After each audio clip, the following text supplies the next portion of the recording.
Bienvenue chez Reset Your Mind, vous écoutez le 88e épisode. Hello et bienvenue en ce début 2026, toujours plus froid et neigeux. Comment se passe ce début d'année de votre côté ? Vraiment, je serais curieuse de savoir, envoyez-moi un petit message ou un petit commentaire pour me dire comment cette année démarre.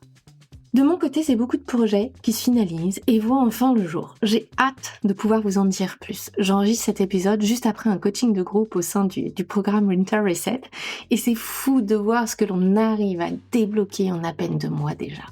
Cette session a été particulièrement intense, je ne le cache pas, et j'espère que les bonnes ondes du jour se sentiront aussi à travers cet épisode. En tout cas, je vous en envoie plein. Savez-vous ce que nous avons en commun, tous ? Leaders, managers, dirigeants ou non, peu importe. Nous vivons tous avec quelqu'un à l'intérieur de nous. Quelqu'un qui nous parle en permanence, qui commande, qui interprète, qui anticipe, qui juge, qui motive parfois et qui critique, souvent. Cette personne, c'est notre alter ego, notre dialogue intérieur, notre diablotin même, je dirais, intérieur. Et ce que je vois tous les jours en coaching, c'est que ce n'est pas le poste, ce n'est pas le boss, ce n'est pas l'entreprise ou les résultats qui épuisent le plus. Ce sont ces conversations-là avec nous-mêmes et pas la meilleure version de nous-mêmes. Et c'est ce dont j'ai envie de parler avec vous aujourd'hui. À toi qui écoutes cet épisode, je le répète souvent, Reset Your Mind n'est pas un espace pour performer plus et performer coûte que coûte. C'est un espace pour déprogrammer ce qui t'a tenu trop longtemps sous l'eau.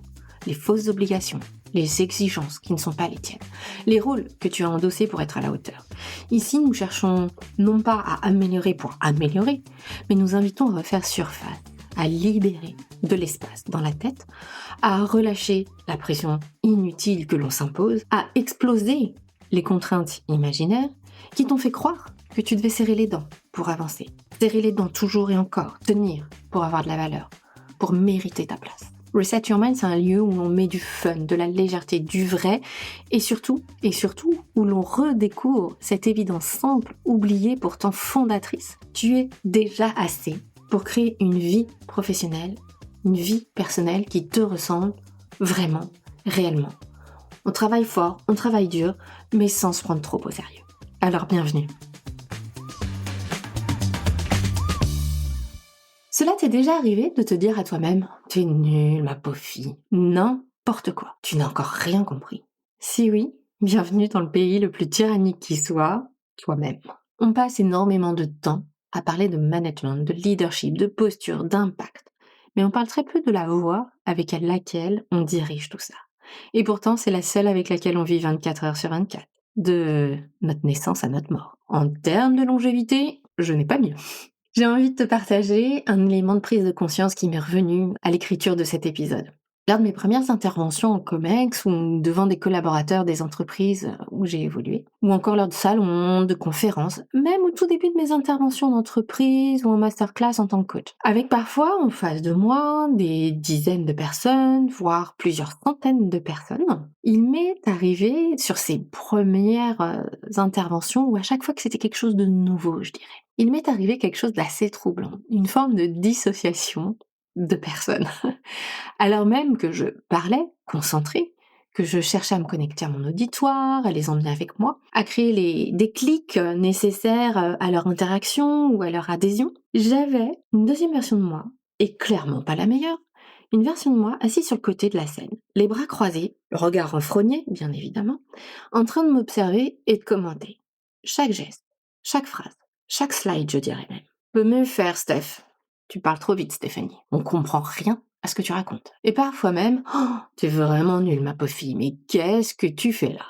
Pour qui te prends-tu ? Et chaque fois que ces mots étaient prononcés intérieurement, c'était comme une aiguille, comme une flèche.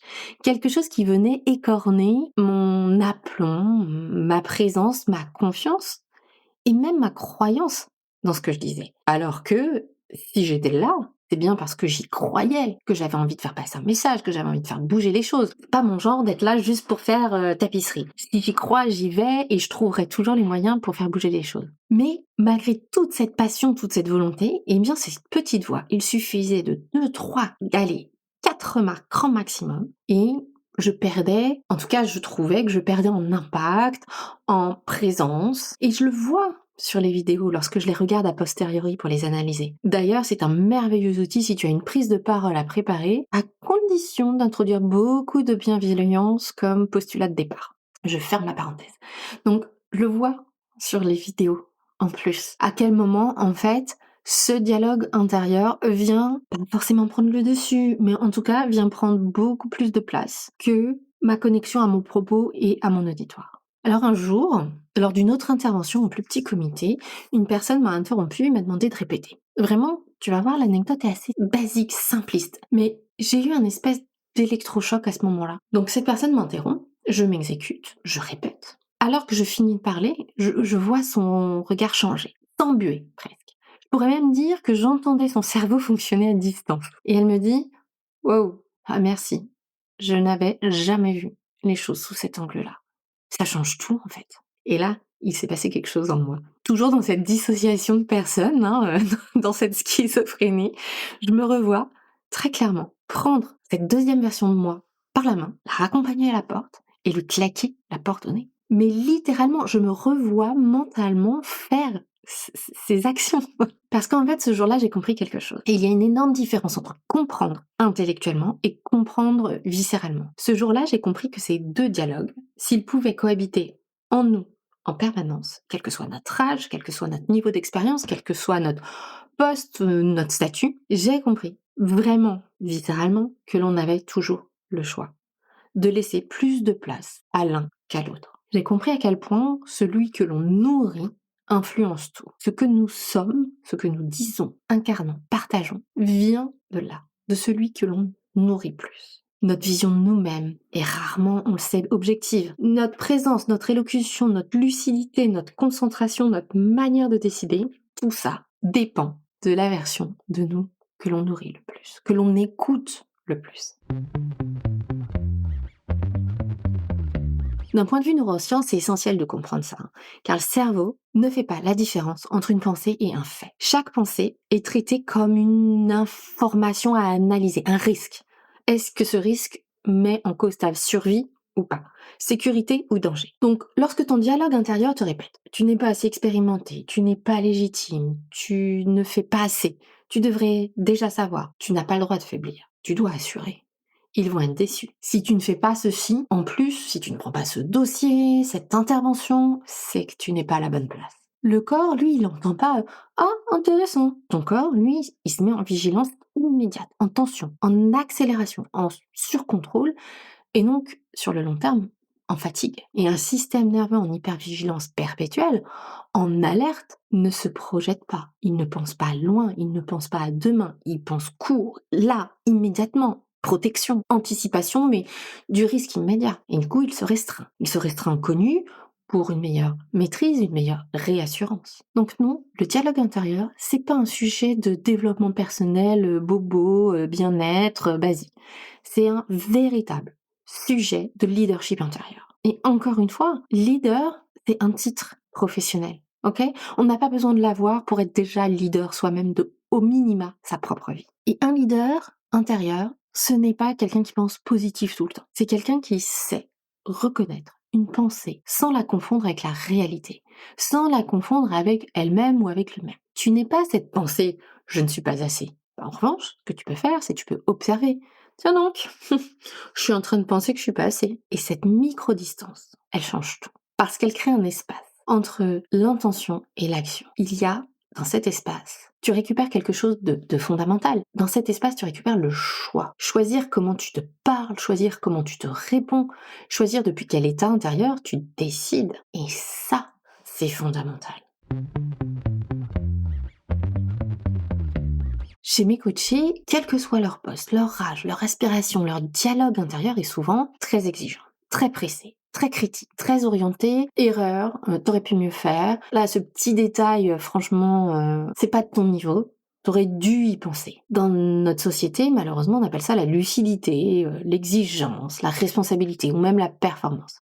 Je pense que tu l'as compris à mon ton, je n'adhère pas, ou en tout cas je n'adhère plus du tout à ces définitions-là. En tout cas, ce qui se passe biologiquement, ton corps, lui, il entend danger permanent, sur le qui-vive. Et c'est pour ça que fréquemment je parle d'hypervigilance. Et un leader qui vit intérieurement en état d'urgence, ou une leader qui est tout le temps en état d'urgence, en état d'hypervigilance, finit toujours par décider, driver sa vie, son équipe, son business, de vivre en état d'urgence, de cette hypervigilance, action, réaction, mais pas réflexion. Donc certes, les décisions sont rapides, mais souvent plus rapides que justes, les visions souvent plus étroites, moins créatives, et moins de respiration aussi, moins de projection, moins de demain ou après-demain. Plus dans l'immédiateté, là, tout de suite, maintenant, il y a une urgence, il y a un inconfort, il faut le gérer. Aujourd'hui, j'ai donc envie de te proposer 3 mouvements simples, 3 petits pas de côté qui, je l'espère, vont t'aider à faire changer ta posture par rapport à ça. Le premier, c'est écouter. Remarquer ce que tu te dis à toi, remarquer ce dialogue intérieur que tu entretiens sans lutter, juste le notifier. Tiens, ok, je me suis dit ça. 2, le nommer. Je remarque que je me suis dit ça. Je remarque que je pense que cette situation me génère ceci.